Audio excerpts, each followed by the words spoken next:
This is the story of a man named Stanley. Stanley worked for a company in a big building where he was employee number 427. Employee number 427's job was simple. He sat at his desk in room 427 and he pushed buttons on a keyboard.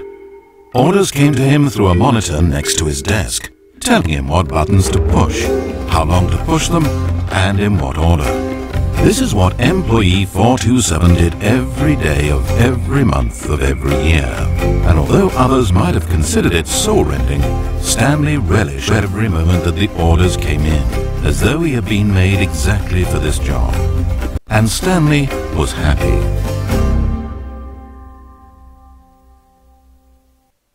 And then one day something very peculiar happened.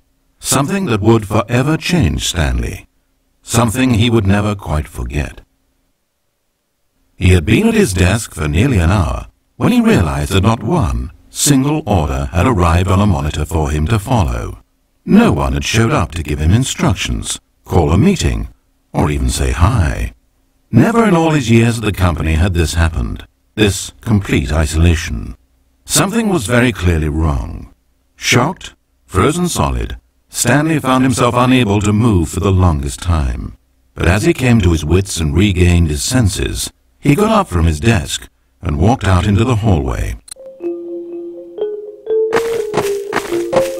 Stanley decided to go to the staff lounge to check on his co-workers.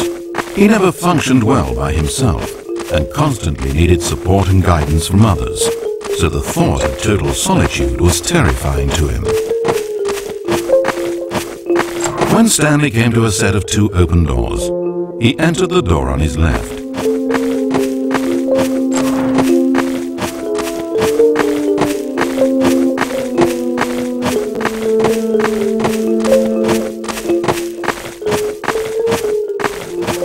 As Stanley entered the lounge, he was horrified to find not a single person here. He decided he would walk up to see his boss, hoping that he would find an answer there.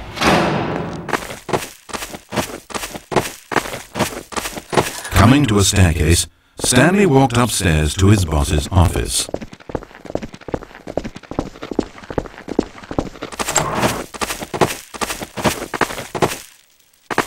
Entering his manager's office, Stanley was once again stunned to discover not an indication of any human life.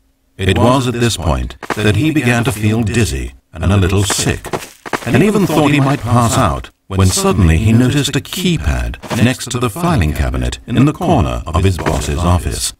Stanley had never seen this panel before and had no idea what combination of numbers would produce any result.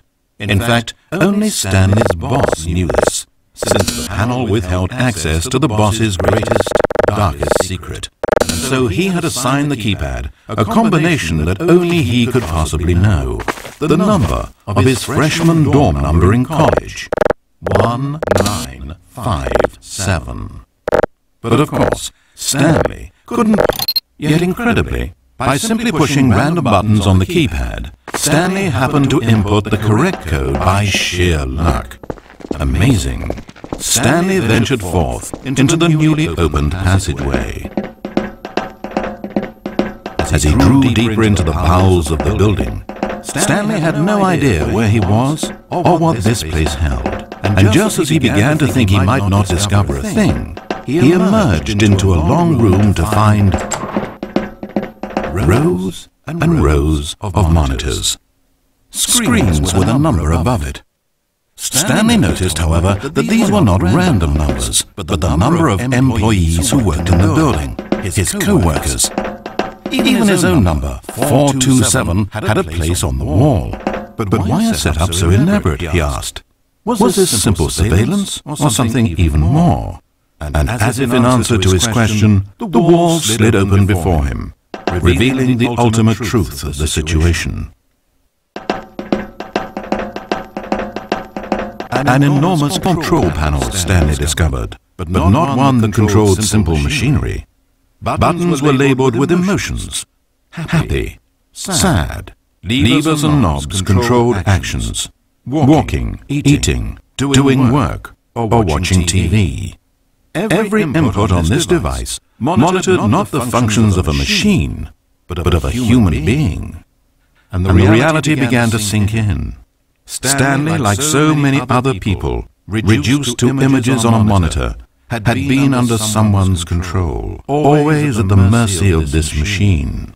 Could this have been the only reason employee number 427 was content with his boring job? That a machine had altered his emotions to accept it blindly? He began to feel an unbridled rage, and at the peak of his anger, something happened. A spark. Stanley looked up and saw the generator overhead, still providing some small amount of power to the machine, keeping it alive. And knowing that this generator was all that kept the controls running, Stanley moved to the ladder in the back of the room and began to climb towards the rafters. The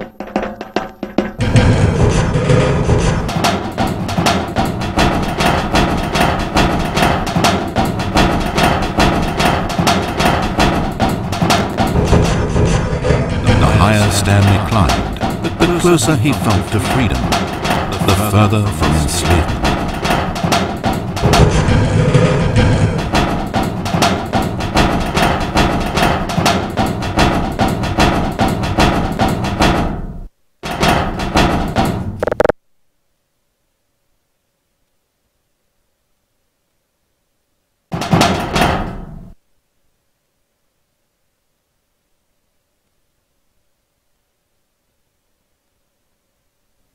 Blackness, power gone, all alone, and then...